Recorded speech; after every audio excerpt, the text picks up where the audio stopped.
Hey guys, welcome to my channel. My name is Jillian. I'm a public school teacher turned stay-at-home homeschooling mom.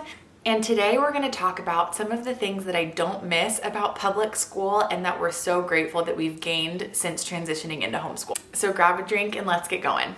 Okay, so disclaimer, every family needs to choose what works best for them. So we've chosen homeschooling, but I know that there are so many families out there who love public school and have such good experiences at, and I think that's so great. So you just need to choose what's best for you. Now, on to what I don't miss about public school. Okay, the first thing that I am so grateful for since transitioning into homeschooling is the flexibility that our family has. So as a public school teacher, you're literally running on a bell schedule. So to the minute, your day is pretty much the same. Being at home, it has changed the game that we can choose what we want our days to look like. So we do have a routine here that we've fallen into that feels really good for us.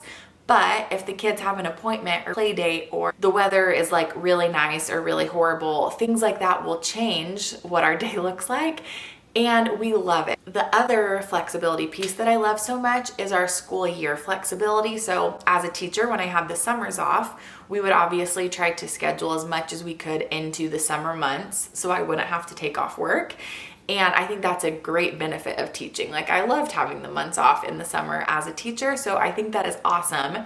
However, now not having to do that for my whole family, it actually opened up our summer to do so many more fun things because we weren't trying to cram in like every trip and every play date and every appointment possible in the summer. So flexibility gets a 10 out of 10 for me. The second thing that I'm so grateful for that I do not miss from public school is the mornings.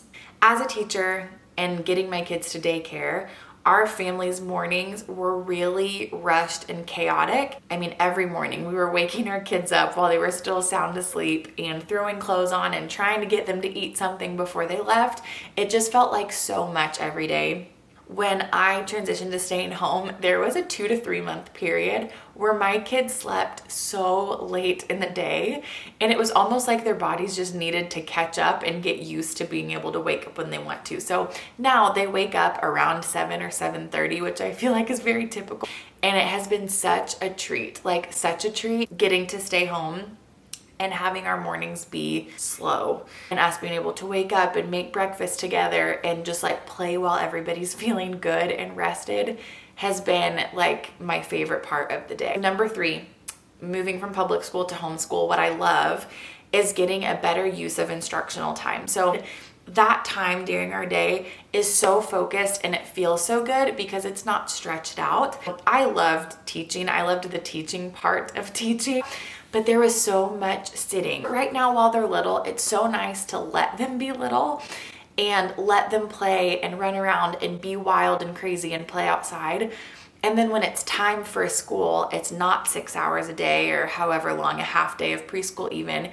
It is super focused and super efficient. As he gets older, we will spend more time and it will take more time to get through curriculum. Right now, while it's taking like 45 minutes to an hour, hour and a half or so, it is so nice to have that focused time. So if we have a harder morning or if we go to the library and maybe my daughter's having a really hard time and we need to come home earlier than we thought, whatever it is, if something is throwing us out of whack, it's really nice to know that I get to choose when that instructional time lands. Number 4 is we have so much more time together, and this probably seems really obvious, but I love that I get a front row seat to watch my kids learn and play and grow and make friends, learn how to play together as siblings. It's just such a treat, and this will let you in on a little bit of the postpartum anxiety I had with my son.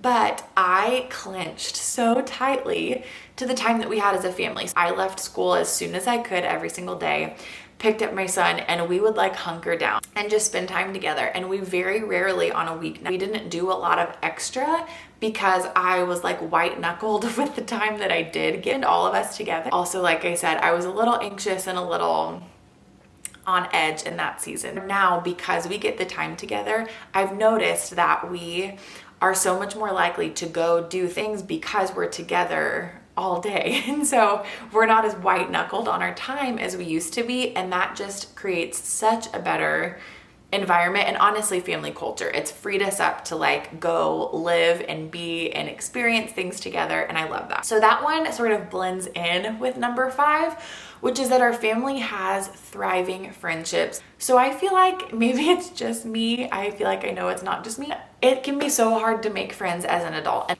because of our flexibility and our slower mornings, and because we have more time together in general, it's opened the door for us to meet and make and create and nourish thriving friendships.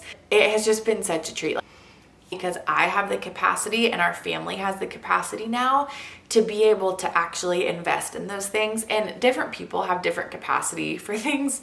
So there are plenty of public school teachers who have great friendships. I just did not have the capacity to like work all day and then have family time and then go out and be with people. I couldn't do it. Or I should say I didn't do that well.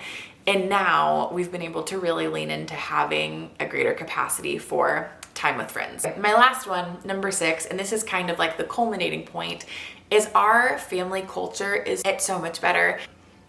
I would just encourage you, if you're feeling iffy or if you kind of have this tug on your heart, like maybe we should give homeschooling a try, I would encourage you to just do it. My husband and I have been saying we're gonna take the schooling thing kid by kid, year by year. And just because you homeschool for 1 year or 1 semester, it doesn't mean that you're locked into it forever. Okay, so that's the end of the list. I could talk about this for literal days, but I'm gonna stop there. Thank you so much for watching, and I will see you in the next one.